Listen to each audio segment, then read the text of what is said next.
Hey everyone, Doug Adams here from Run DNA Podcast. Thanks for joining us. And today I want to talk about something that doesn't get as much attention as I think its counterparts do, and that's cool down. So a lot of people ask me about warming up and what they need to do, but a lot of people aren't always certain what to do when it comes down to cooling down after a run or after a workout. And I want to talk about that because when I first started working with a lot of professional runners, one thing that I really noticed was that they spend a lot more time cooling down than your typical recreational runner.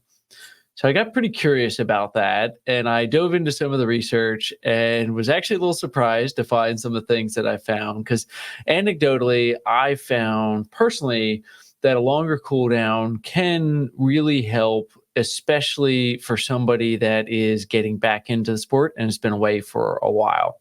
So somebody that may be just getting back into running, doing a little extra walking where even sometimes I'll say up to a mile of walking after a run can really help just to get them to feel better after the run, reduce some of the soreness. And that's something I anecdotally saw. And I was fully prepared to come on this podcast and start talking about why everyone should take a longer cool down. Then I started looking at some of the literature. I started trying to understand, all right, well, is there any support for what I found? And what I found is actually there's not much support for it there. And I found a pretty good systematic review and looked at some of that about some of the psychophysiological effects and their effects on performance of doing an active recovery or a prolonged cool down.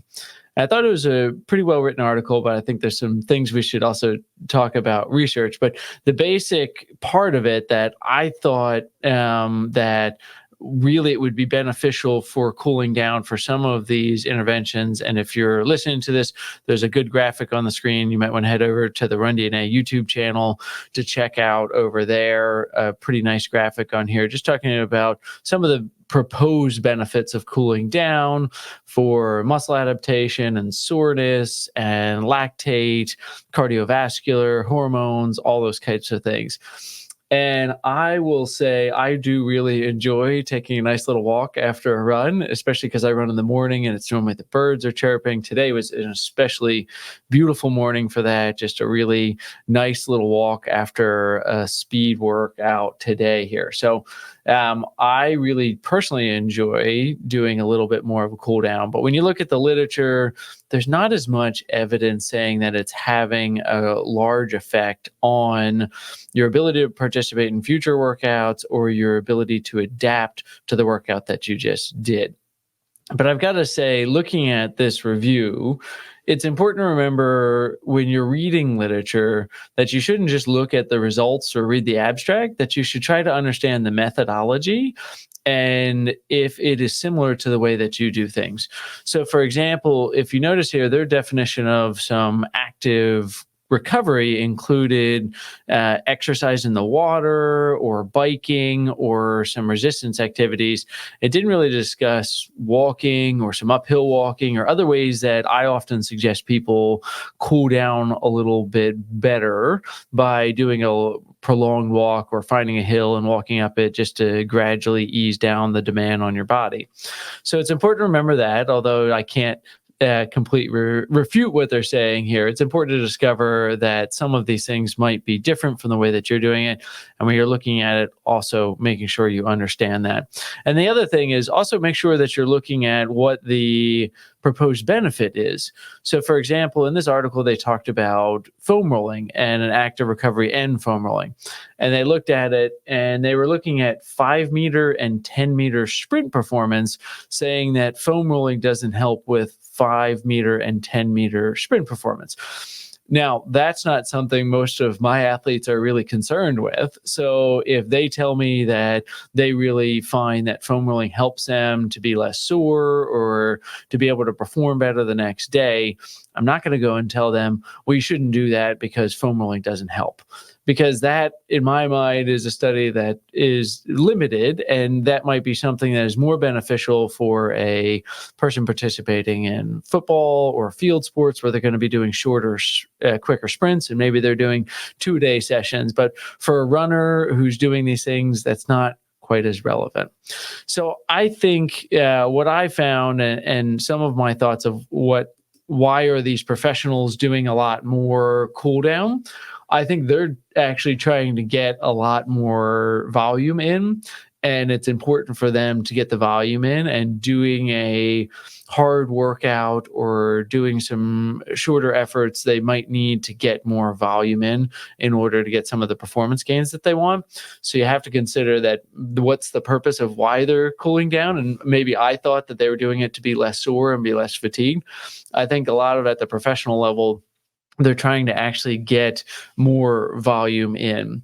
So for recreational runners and for newer runners, I think there's still benefit for doing a more active cool down, but it's going to have a different reason why. And maybe doing a walk or doing a prolonged run might not be the answer for somebody that's a recreational runner, but doing a walk or doing some exercises might have a benefit. But I have a little bit of a different take on this, and I want to share a practical approach to what I think is how we should determine if a cool down or even a warm up is really necessary.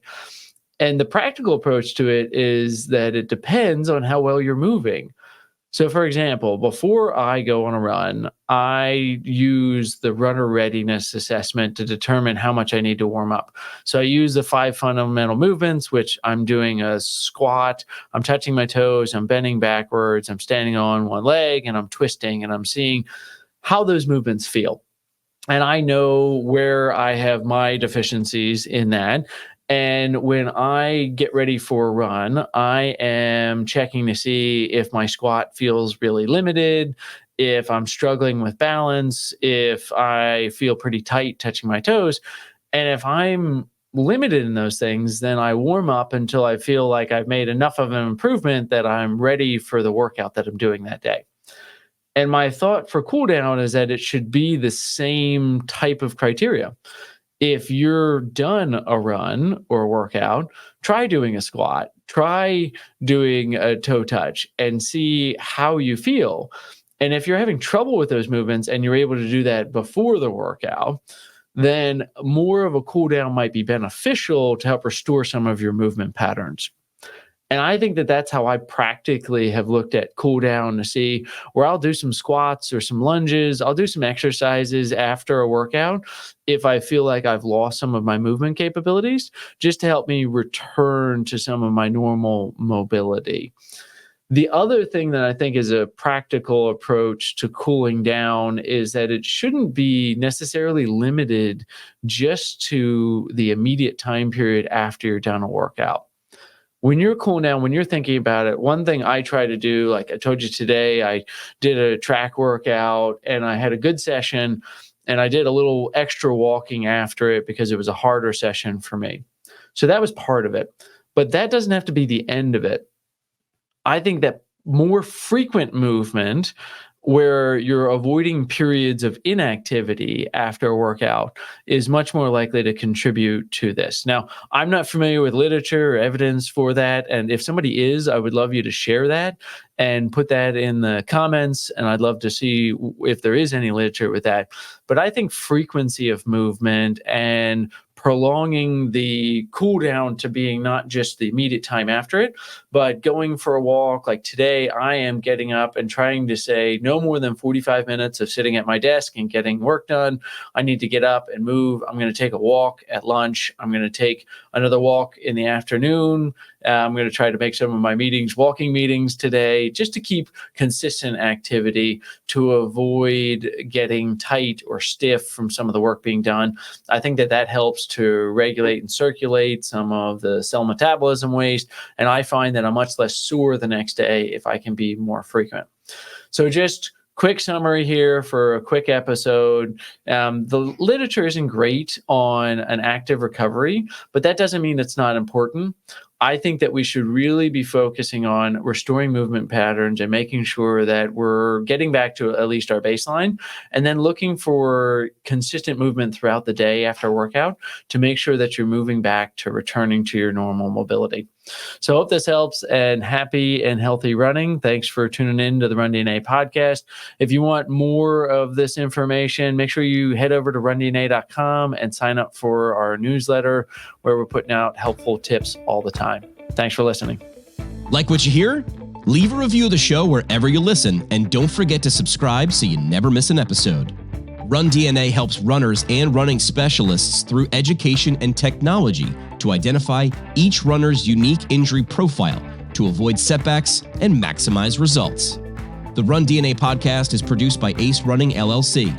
The Run DNA podcast is intended for educational purposes only. No clinical decision-making should be based solely on one source.